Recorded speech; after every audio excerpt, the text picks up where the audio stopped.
fully withdrawn control rods begin moving back into the reactor. These rods are made of boron, which reduces reactivity, but not the tips. The tips are made of graphite, which accelerates reactivity. Why?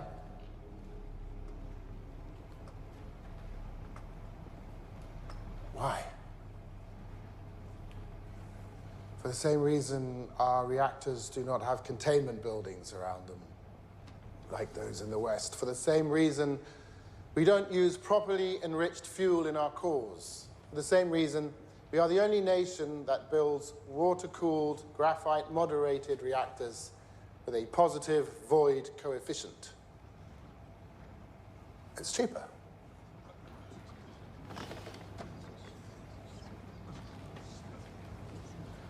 The first part of the rods that enter the core are the graphite tips, and when they do, the reaction in the core, which had been rising, skyrockets. Every last molecule of liquid water instantly converts to steam, which expands and ruptures a series of fuel rod channels. The control rods in those channels can move no further. The graphite tips are fixed in position, endlessly accelerating the reaction. Chernobyl Reactor 4 is now a nuclear bomb. 1:23:42. Perevoschenko looks down on the enormous steel lid of the reactor and sees the impossible. The control rod and fuel channel caps, which each weigh 350 kilograms, are jumping up and down. He runs to warn the control room, but there's nothing he can do to stop what is coming. 1:23:44. The steam blows more fuel channels apart. We do not know how high the power went. We only know the final reading. Reactor 4, designed to operate at 3,200 megawatts, went beyond 33,000.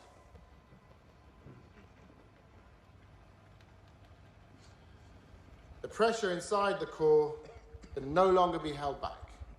At long last, we have arrived. 1:23:45, explosion.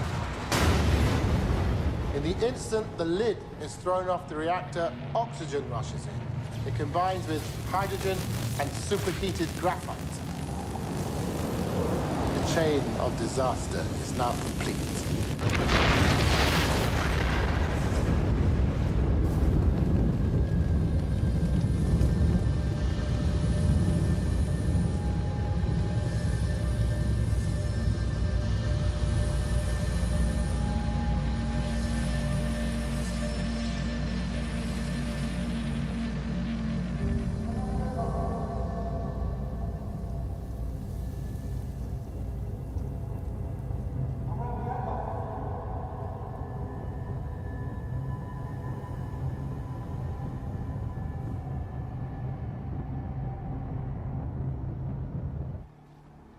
No one in the room that night knew the shutdown button could act as a detonator.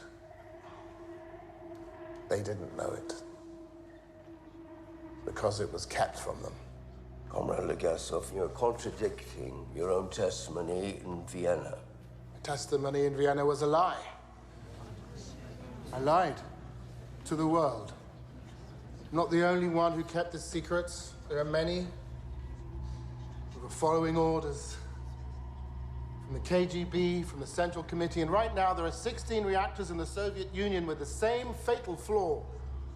3 of them are still running, less than 20 kilometers away at Chernobyl. Professor Legásov, if you mean to suggest the Soviet state is somehow responsible for what happened, then I must warn you, you are treading on dangerous ground. I've already trod on dangerous ground. We're on dangerous ground right now because of our secrets and our lies. They're practically what define us.